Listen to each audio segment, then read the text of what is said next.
at the next general meeting, will that then apply for that specific general meeting, or will Bodies Corporate have to wait for their next general meeting for that to apply? No, the typical resolution will apply indefinitely until it's revoked. I can see that a body corporate might be able to specify that a resolution only applies for a limited period of time, but I think that would be really rare, and it's not something that I'd recommend. But there's just two things that I'd note. First of all, for a special resolution to pass, you need a 2/3 majority of voters to vote in favour of it, and you need to make sure that the owners of at least 25% of the lots in the scheme don't vote against it. So that's quite a high threshold to pass. And if for whatever reason you wanted to make a different decision, or wanted to revoke that and reinstate the 25%, you'd need the same resolution type to be passed. So it's a pretty serious commitment, and it can be difficult to undo if corporate wanted to change its mind. Yeah, fantastic. So it sounds to me like if a body corporate approves this at their next AGM, that reduced quorum number will come into effect from the next general meeting thereafter. That's right. It's not going to apply at the general meeting where you first pass that special resolution, because you simply won't be able to open the meeting and proceed if you haven't achieved the 25% quorum. So you're really setting the tone for what's going to happen in future general meetings. Perfect. Now, it also strikes me that this will be particularly useful probably for medium and larger size blocks where quorums are traditionally more difficult to get.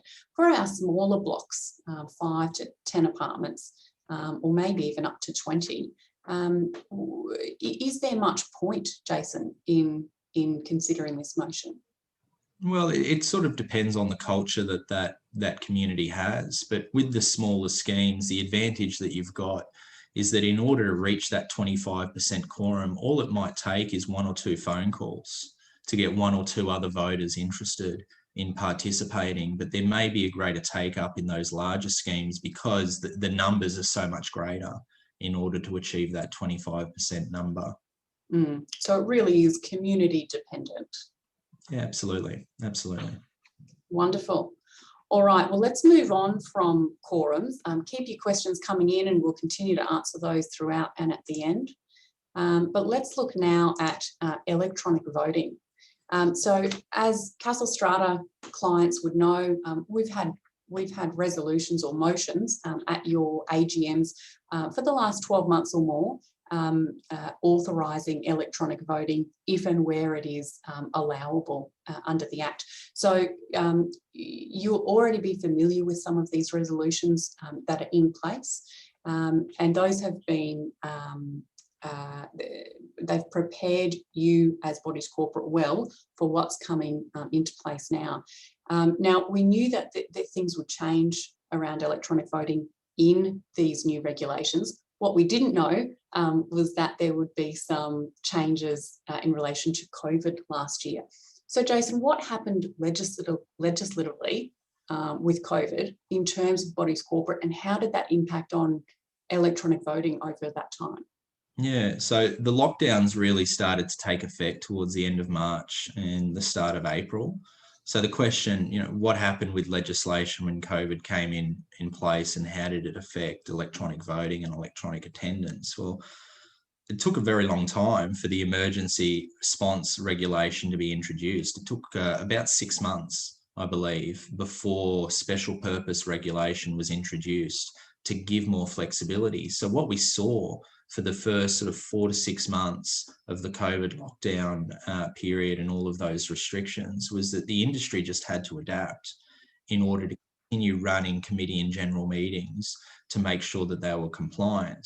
And then it took government about 6 months to come in and introduce legislation. And that legislation was in the form of an emergency response regulation that basically said that it was up to the committee, and the committee was able to pass a resolution to make adjustments that were reasonably necessary to ensure that general meetings and committee meetings could be held in a way that complied with public health directions. So at its extreme, we saw the inability of more than 2 people to have a private meeting. So it became impossible to host a physical presence for lot owners and voters to show up in person to hold meetings. But a lot of lot owners would complain and say, no, I want to be there in person. I don't want to attend by Zoom. And the regulation gives me the right to attend in person and cast a vote. So we saw a little bit of argy-bargy, to put it mildly, in the industry. But then that special purpose emergency regulation was introduced, and it not only set the tone for what could happen in the future, but it also sprinkled holy water over what was being done. It said that anything that a committee had done to make reasonable adjustments to the holding of their general meeting could operate retrospectively. And it did away with quite a few challenges that had cropped up in the Commissioner's office to take issue with the electronic way in which people had begun attending and holding general meetings. So whereby the legislation previously did not allow, and still doesn't allow, people to electronically attend a meeting, those COVID regulations came in and made that an option, made that an allowable option. And they're still in operation at this point in time. Yeah, it not only made it an option, but it did the rare thing that the government's loath to do, and it made its legislation have retrospective effect. So it changed rights and entitlements in the past, which I thought was helpful, because I didn't see a great deal of malintent in the industry. 99 times out of 100, I saw committees acting reasonably, trying to continue holding their general meetings, because the only other option that they felt that they had was to just not hold the AGM and clog up the Commissioner's office asking for permission to hold an AGM well outside the statutory time frame. So I thought it was quite responsible, if not, but a little bit delayed on government's part, but it did cure the issue in the industry. So these new regulations that we're seeing have dealt with electronic voting and electronic attendance altogether. So what do these new regulations tell us about what will be allowable from 1 March? Yeah, so it's in 2 respects. It deals with committee meetings and general meetings. Just bearing down on committee meetings briefly, although we'll go into a bit more detail on that later on. It just reinforced that a committee will be able to pass a resolution to establish an electronic means of attending its meetings and voting electronically on committee motions, including in committee meetings. Now, there's not a lot that's controversial about that, because I think you could already do that under the existing regulation module, but it just set out a clearer process. And importantly, it extended that right to attend electronically to lot owners as well. So if the process was established for committee members to attend electronically, then lot owners could come in as observers as well under the wording of the new regulations. Right. And what we've seen now with electronic voting in general meetings is bodies corporate have already been able to do it. It was almost like a hidden issue in the existing regulation modules, that there wasn't the impetus in the industry to take it up until companies like StrataMax started to develop electronic voting platforms, and that created the market within the industry. And then people saw that there was the ability for a body corporate to pass an ordinary resolution to allow electronic voting at its general meetings, including on secret motions, but not in committee elections. So it allowed it on motions, but not elections, strangely. And a lot of bodies corporate took that opportunity up, obviously, as Cassels did. So what we're seeing out of the electronic voting provisions in the new regulation module is nothing revolutionary. It's just restating that right to decide to vote electronically, but being a bit more prescriptive about what the software or the system for electronic voting has to do in terms of distinguishing between voters that are entitled to exercise that vote and voters that are not entitled. And in the case of electronic voting on secret motions, being able to come up with an electronic system that does not disclose the identity of giving that confidence to those that are using the system. Absolutely. Now, in a moment, Daniel from StrataMax is going to take us through an example of what that voting looks like. But just one quick note from me with regard to new resolutions. So with the new regulations, we're putting together a couple of new resolutions or new motions for you to consider at your annual general meetings. So those will be along the lines of allowing electronic attendance to your general meetings and to your committee meetings. So you'll start seeing those roll out in the next month or so as well. So Daniel, I believe you've got a great example for us to show those of our clients who haven't yet been able to use the online voting system. You've got an example to show us just how that works. Yes, I do indeed. Thank you, Kristi. So it's a really simple process. I've just got this is a simulation, but this is what you'd see out on your end if you're on your mobile phone or you're on your iPad, your laptop. It's just a device responsive page. And when you get a invitation to vote via Cassels, it will be by logging into your StrataMax portal. So many of you have already used a login for that. So it's a secure login based on your email address that would be on record with Cassels, and that's easy to create. A couple of steps, and then you're able to access a range of different functions on the portal. But today we're talking about the meeting hub, where you'll be doing your voting, and it's something that can take as quick as a minute to go through the process, depending on how much you want to read through everything. But it's just a very simple, intuitive couple of pages. You'll see the motions will scroll through. You have 3 simple buttons colored appropriately there, and you can toggle through those as you vote on the various motions. You can see up here at the top, it gives me an indication on what I'm voting on each motion via the color.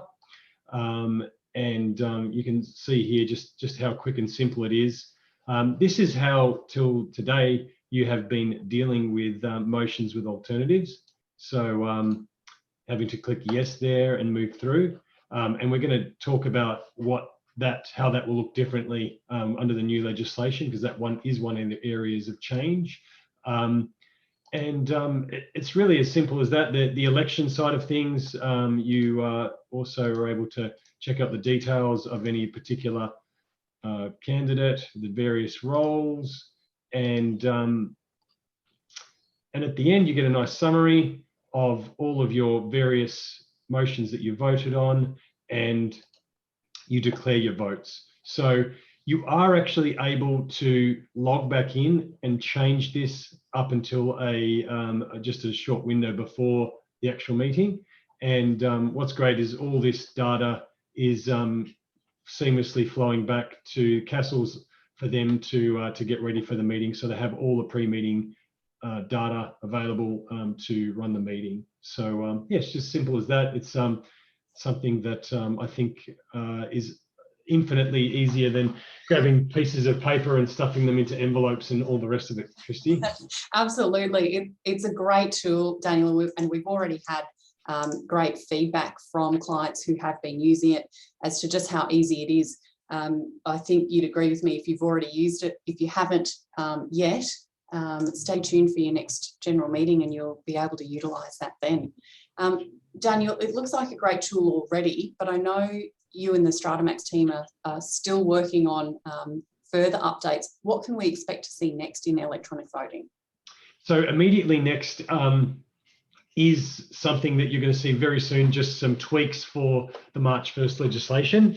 So that's rolling out shortly, and we'll have a look at how those changes are implemented on the portal shortly, later in this presentation.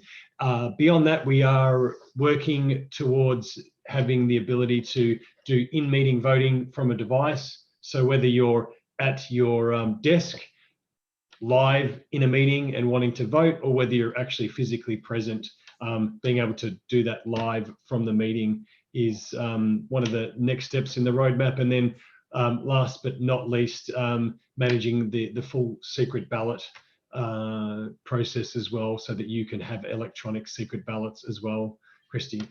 Fantastic. So people are able now to vote ahead of time online using that tool that you've just shown us. And down the track, we'll be able to vote live on their devices, on mobile phones, or as you said, sitting at their desk if they're attending via Zoom while the meeting is going. That sounds fantastic. And that service is all included in the StrataMax package. So that's something that's in place already. And like I said, if you haven't used it yet, you will be seeing it at your next general meeting at no additional cost. The next item we want to have a look at with you, and Daniel touched on this briefly in his example there, is what's called same issue motions. So for those of you who are familiar with general meetings, you might have seen what's up to now being called motions with alternatives, and that exists where you have a couple of different options on something on the same topic. So, for example, you know that we proceed with the renovation to the foyer by alternative A, contractor 1, 2, 3, or alternative B, contractor 4, 5, 6. Very inventive names there, I know. That's called motions with alternatives, and that's what's in place now. That's what you would be used to seeing. One of the legislative changes that are coming out 1 March is that that's changing to be called a group of same issue motions. So it's set up similarly, but there are some key differences. Jason, what are those key differences, and how does a same issue motion process work? Yeah, so under the current system with a motion with alternatives, the first thing that a voter needs to do is decide whether they agree with the primary motion. So using your example, does that voter agree that the foyer needs to be refurbished or not? Yes or no? And if the voter disagrees and says no to that motion, that's the end of their participation in the motion. If a voter instead agrees with the refurbishment of the foyer, then they have to select only one of the alternatives that's been listed with it. So it drew criticism because it doesn't allow a full representation of a voter's view. Like, for example, it didn't give anyone the option to say, look, in principle, I'm against the refurbishment, but if you're actually going to go ahead with it, I'd prefer that you use this particular contractor for it. It didn't give that option. It sort of cut off their participation, and it caused a wider concern about what do you do with a motion with alternatives when different alternatives require different resolution types. So to look at another common refurbishment or building work that we see, it could be an external repaint of a very large high-rise building. If the body corporate was looking to simply repaint the building to the same colour scheme, then that's considered maintenance work. But the moment that the body corporate thinks, well, you know, rather than cream with a bit of brown trim, we'd prefer to do the external repaint to hot pink, you know, changing the colour has made it an improvement. So if the cost of those improvement works was significantly high, then the improvement needed to be authorised by special resolution. So if a committee wanted to give the community an opportunity of doing a repaint to the same colour scheme, which would need an ordinary resolution, and then a repaint to a new colour scheme, that would need a special resolution. And it caused a lot of confusion about whether your motion with alternatives was meant to be an ordinary resolution or a special resolution. Gosh, it sounds confusing just thinking about it, Jason. And adjudicators haven't had a good answer for that problem in 25 years. So they've introduced the idea of a group of same issue motions. So instead of doing a single motion with alternatives, the alternatives are motions themselves, and they're going to get grouped together, and a voter will be able to say yes or no to each and every motion that's grouped together. So they'll have a greater rate of participation across all of the motions. And in a nutshell, the way that it's going to work is that you're going to run through these group of motions in the same way that you would with any other motion on the agenda. You'll go through the first motion that's grouped together, then the second, then possibly the third.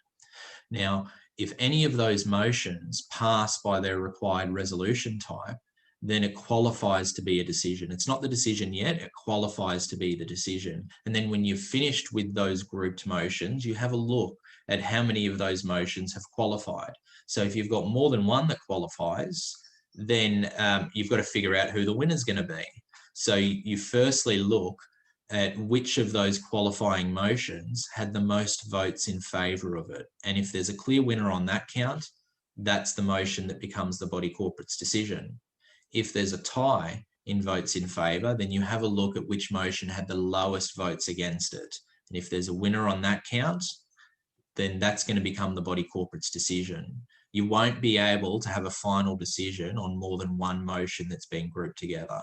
Now, if by some incredible stroke of coincidence, there were two motions grouped together that had the same number of votes in favour and the same number of votes against, then the meeting's going to have to decide the result by a game of chance that the meeting decides upon. So conventionally, that would be a flip of the coin. It could be, rolling the die. I heard a funny story last week, Kristi, that for a motion with, well, rather in a committee election, all of the results were tied and they couldn't split the positions. So they had to decide by a game of chance. And the meeting was split on the game of chance that was going to be used. So they were wondering whether they ought to have done a game of chance on the type of game of chance that they were going to do to figure out who was going to become chairperson.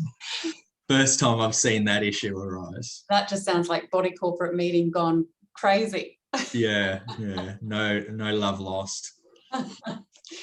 Well, that sounds like a much fairer system that's going to be in place now for deciding different options for the same issue. And it sounds like there's a really clear process on how that decision is made. Yeah, it sounds convoluted when you go through the different contingencies and calculating the yes votes, calculating the no votes. But the reality is that with the ascent of electronic voting, the result's going to be spat out really quickly. And people are going to know which of the qualifying motions is ultimately the body corporate's decision. Absolutely. Well, Daniel has done up an example for us again of what that same issue motion is going to look like on the meeting hub. So Daniel, perhaps you could take us through what that looks like. Thank you, Jason and Kristi, for those explanations. It does sound a little complex, but in actual fact, from what you need to do, it's quite clear and quite simple. I have some mock-ups here. So these are getting deployed for March 1st, which is when the legislation comes into effect for meetings that have been called after that point. And where we previously, on the other example, we had an example where you had alternatives just listed under each other. We just have the alternatives grouped like this. So we have a header here, which is the same issue motion. It's a group of same issue motions. And then we're going to get the options A, B, C, etc., which will just be after each other. There is a prescribed order to which these need to be listed according to the legislation, starting with resolutions without dissent, special resolutions, majority, and then ordinary. So they will always appear in that order. And then, as Jason explained, you basically get to decide yes, no, or abstain to each of those as you see fit. So you can see here the first one, a higher dollar value, it's a special resolution.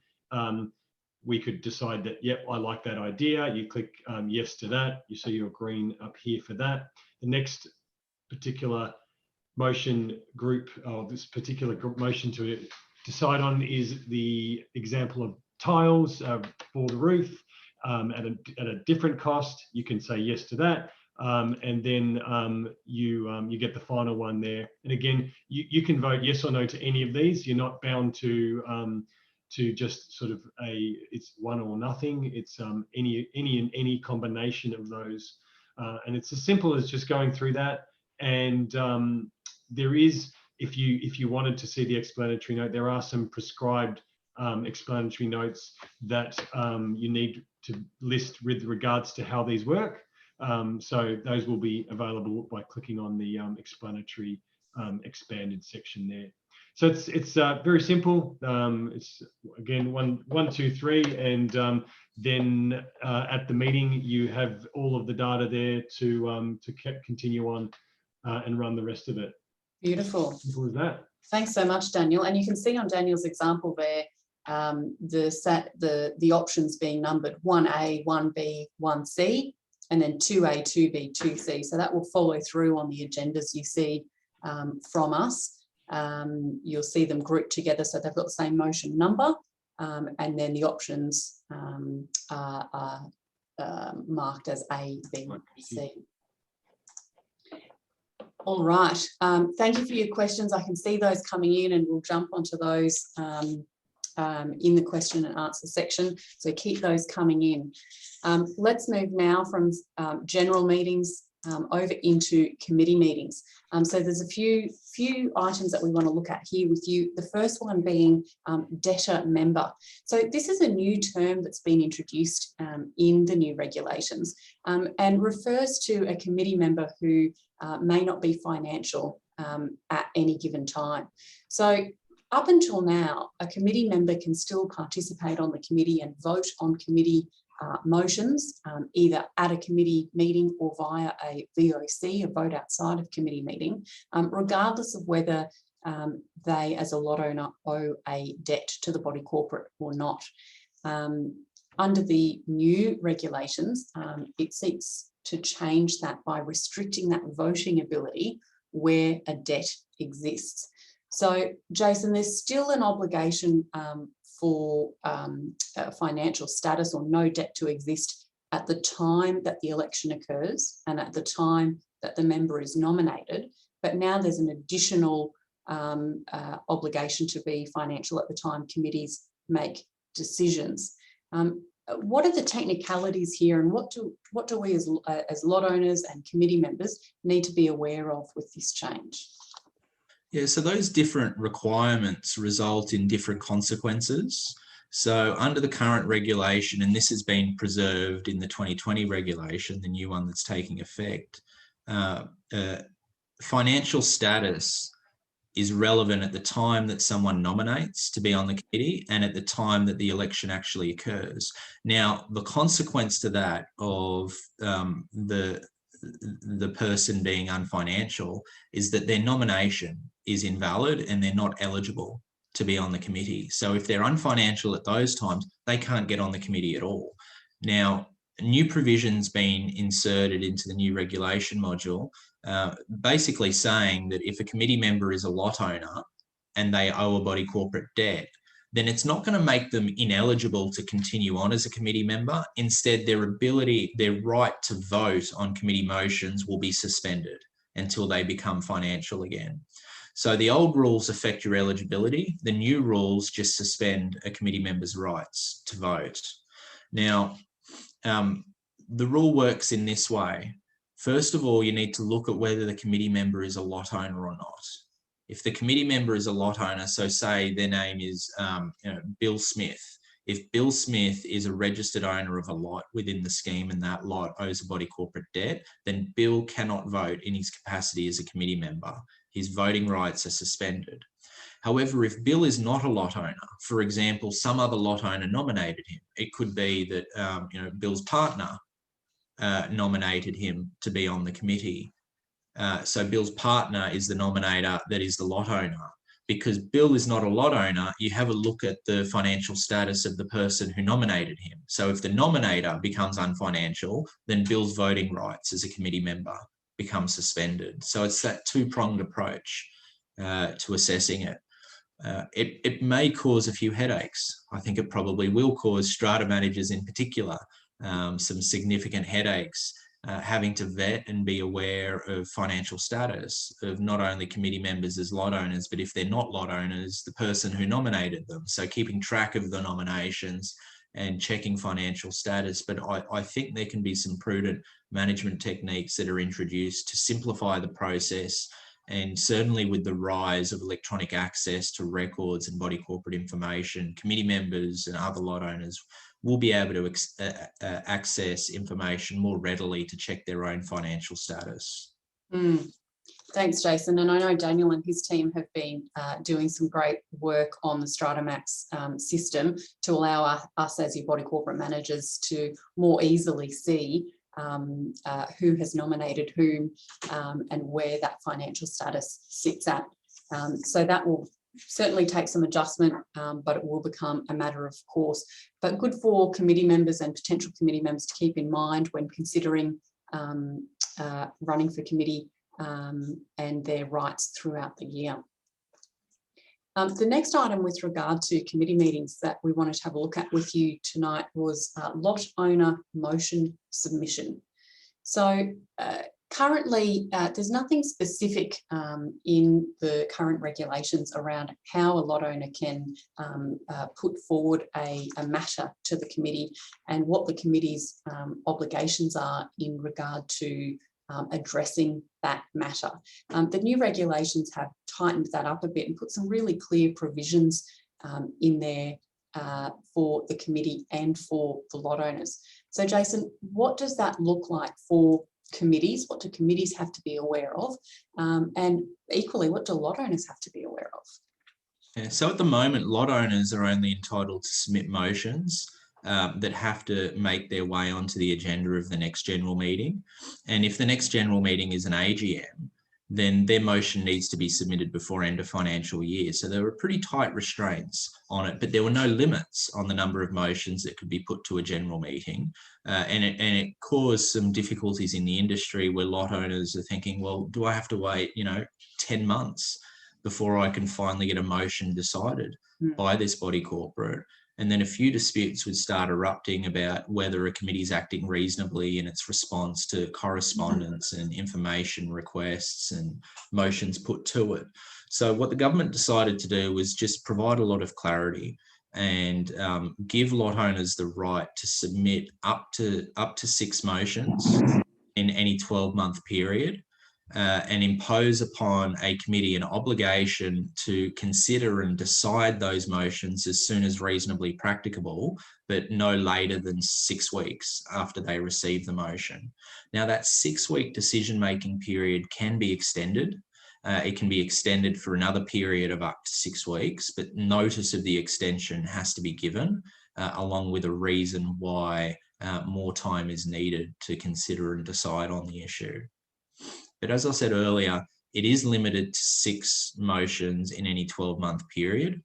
And the committee won't be required to consider motions that could otherwise be ruled out of order at a general meeting. So, for example, if the motion was implemented, but it would be unlawful or unenforceable, or it would conflict with the Act or the bylaws, then that motion would be ruled out of order at a general meeting. So at the committee level, the committee just isn't required to consider it. Instead, they simply have to give a notice to the lot owner to explain why it's not being considered on one of those grounds. So it sounds like in this new process, there are some great provisions for committees, great protections for committees against, for example, vexatious lot owners. But equally, there's some good protections in there for lot owners against committees who may not necessarily do the right thing, which are few and far between, but every now and then they do come up. Yeah, I think the happiness factor on lot owners will be a lot higher than the happiness factor of committees that see this right being introduced. But the government was trying to strike a balance here, and the initial proposal that they put forward for comment to the industry didn't impose any of these limits. They just said that the committee had to consider motions that were put forward to them by lot owners, and those decisions had to be made as soon as reasonably practicable. So these restraints were put on after industry consultation, when many people, including the SCA, which I'm a director of, caution the government that if you don't put limits on it, you're going to expose committees to really being burdened by some people that exploit that right. So I think they're looking to strike a balance between the two sides with this. So with those limitations, it sounds like a great way to encourage lot owners to be involved. Yeah, well, to be frank, I don't think it's going to encourage greater involvement from lot owners, because typically when a lot owner has wanted a committee to do something and is very vocal about it, most committees say, well, we'd love you to volunteer your time and come and join us for committee meetings. Why don't you come on to the committee? I don't know that this change is going to encourage lot owners to be on the committee. They'd say, well, I'm going to get 6 free shots. Mm-hmm. To push an agenda in front of the committee in any 12-month period. But what it will do is require committees to be a bit firmer and transparent in the way in which they deal with things put to them by lot owners. And I think the natural consequence of this is, whether we like it or not, committees are going to be busier than what they have before. Don't let that turn you off committee participation. Now, speaking of participation, the final matter we want to have a look at with regard to committee meetings is lot owner representation, or a lot owner representative. So currently, under the regulations, lot owners have the right to attend committee meetings as an observer only, so not to participate but to observe, with 24 hours written notice to the secretary. Generally, that's via our office.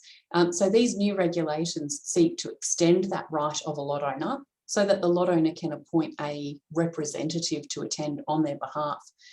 Jason, how do you see this playing out, and what are the likely scenarios for this implementation? I think it's just an important change to raise awareness of, because the way that the regulation modules are currently drafted is that it only entitles a lot owner to attend a committee meeting as an observer. So I have seen over the years some instances in which, the lot owner may be Bob, for example, and Bob, while he owns the lot, may have absolutely no interest whatsoever in what's happening with the gardens and grounds around the building, but Bob's partner may be very passionate about it. So Bob's partner may want to attend a committee meeting, but Bob's partner is not a lot owner. So they're not entitled to attend. So I have seen some committees be really selective and strictly enforcing that. So this change has been introduced to give lot owners the ability to appoint a representative to attend a committee meeting on their behalf. But notice does have to be given of it. I think by and large, most committees have allowed lot owners to attend with their representatives, with their partners, with friends that may be interested. I don't see many committees strictly enforcing, because as far as a committee is concerned, these observers in their meeting are not entitled to speak unless invited to address the meeting. And as we see the rise of electronic attendance at committee meetings, committees will have greater control to regulate the conduct of meetings. You can already see Daniel and I selectively muting ourselves throughout the course of this presentation. It's going to be very easy for a person chairing an electronic committee meeting to similarly mute observers and only unmute them. So the level of interference with committee business is going to be very minimal, I think. The biggest issues that I see coming out of it is if committees want to get really strict on this and they want to argue about whether the lot owner can attend with their representative or it has to be one or the other, in which case I think the better view is that only one of them can be there. It's either the lot owner or their representative. But I think a few people are going to try and use this in the context of a dispute to bring their solicitor into a committee meeting to stare the committee down. Well, interesting times ahead. Hopefully not too many disputes arise that require that, but certainly will be interesting to see how that plays out. I think that brings us to the end of our presentation as such, but we'd love to go through your questions now, and I can see that there are a few in here already. So let's go through some of those now. So from Susan, my electronic attendance and voting was far from satisfactory. I had problems with hearing everyone, and from myself being heard. How can this be resolved? This is a bit of a tech question, really, Daniel. I'm going to throw to you as the self-professed technical geek. What does this look like? How can we improve this in meetings in general?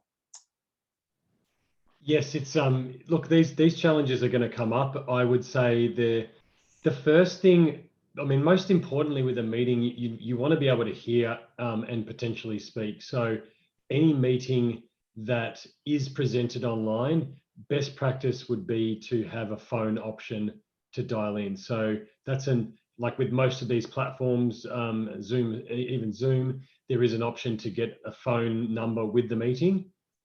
And that means if you're having technology trouble, your backup is just pick up the phone, dial in, put in your PIN number, and you're in the meeting.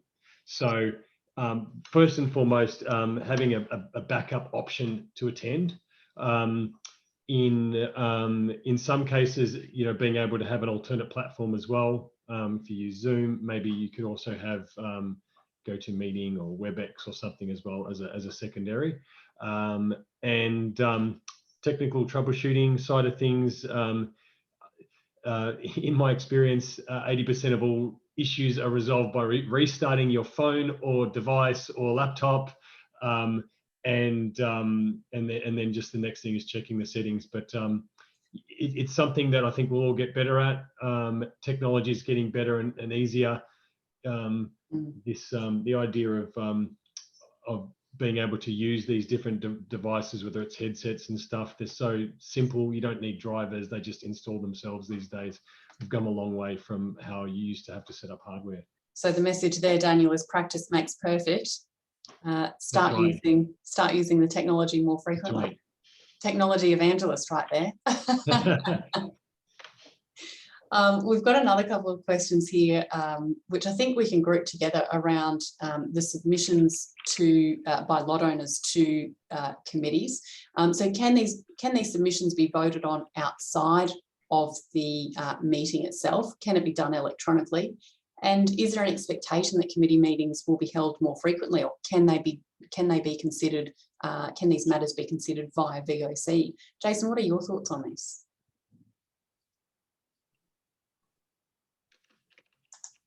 Yeah, if a lot owner submits a motion to the committee, then the committee could decide that motion either inside a meeting or by a vote outside a committee meeting. There's nothing that compels them to hold an actual committee meeting. There's a myth that goes through this industry that it's unreasonable for committees to do VOCMs, to do votes outside a committee meeting, unless it represents an emergency. I call it a myth because there's nothing in the legislation that mimics that as being a requirement. I know that there have been a couple of adjudication decisions from decades ago that have said as much, but adjudication decisions don't create a binding precedent. They're just one adjudicator's view on the law at that particular point in time. But there's nothing in the legislation that requires committee meetings to be held or a set number of committee meetings to be held. All the legislation requires in this case is that the committee make a decision. So it's going to come down to how each committee is accustomed to most efficiently doing its business. Some committees will transfer decision making wholly electronically. They'll start using apps, they'll use the meeting hub program so that it becomes a lot easier. Whereas some committees, particularly if they're dealing with a high volume of lot owner motions, may see the need to increase the frequency of their committee meetings. And now that they can be attended electronically, it's going to be easier to do it because you're cutting out your travel time. And I would say that was the silver lining to what we went through with COVID. It really forced a lot of committees and bodies corporate to do a deep dive into electronic attendance at meetings. I think the industry is better off for it. Absolutely. So again, that sounds like it's really going to be community dependent on whether there are more frequent committee meetings or if issues are dealt with electronically in between meetings. A nice simple one from Sandra. Can you attend a committee meeting as a lot owner without giving 24 hours notice? Technically, the answer is no. The legislation requires that you do give that written notice 24 hours in advance. Some committees are quite lax around this and will allow you to attend anyway. But I think the key there is there's certainly not the requirement for that to occur. So it's best that you do give that 24 hours written notice, and that way no one's in a difficult or awkward position at the time of the meeting. With same issue motions, do the ultimate selection criteria take any account of the requirements for a special resolution, or if grouped, would a special resolution matter effectively become a general motion when the votes are counted? Jason, can you just run us through quickly again how the different motion types would work with same issue motions? Yeah, that's a really good question. And as Daniel explained when he was taking you through the electronic voting platform, when motions are grouped together to deal with the same issue, the motions that appear at the top of the group are determined in order of resolution without dissent, special resolution, ordinary resolution. So you've got to deal with them in that order. So let's say that there's a motion within that group that requires a resolution without dissent. That motion, for it to qualify as a decision, has to pass by resolution without dissent. If a single person votes against it, then it simply doesn't qualify as a decision, so the motion would fail. You'd then move on to the second motion. Let's say that requires a special resolution. Well, for that motion to qualify as a decision, it needs to pass by that standard of a special resolution. And if it does, it qualifies as a decision. If it doesn't, the motion simply fails, and then you'd move down to the ordinary resolution and you'd repeat the process. So each of the motions grouped together will have to pass by its resolution type in order to qualify. And then if you have multiple ones that qualify, that's when you go down to the count of which qualifying motion had the most votes in favour of it. Beautiful. Thank you, Jason. A good one from Graham. Does a debt to the body corporate include an outstanding debt for, say, utilities, where the complex has a bulk utility supply scheme? So really, what classifies as a debt and what doesn't? Jason, you might be best to tackle this one. Oh, unless Daniel wants to participate on the law of body corporate debts. No. That's one thing that I think I'll happily defer to you on, mate. No, it's a good question. It's a really good question.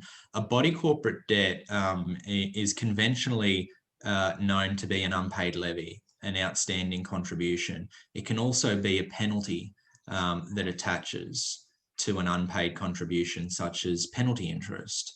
But then the definition of a body corporate debt extends in pretty wide terms to another amount associated with ownership of the lot.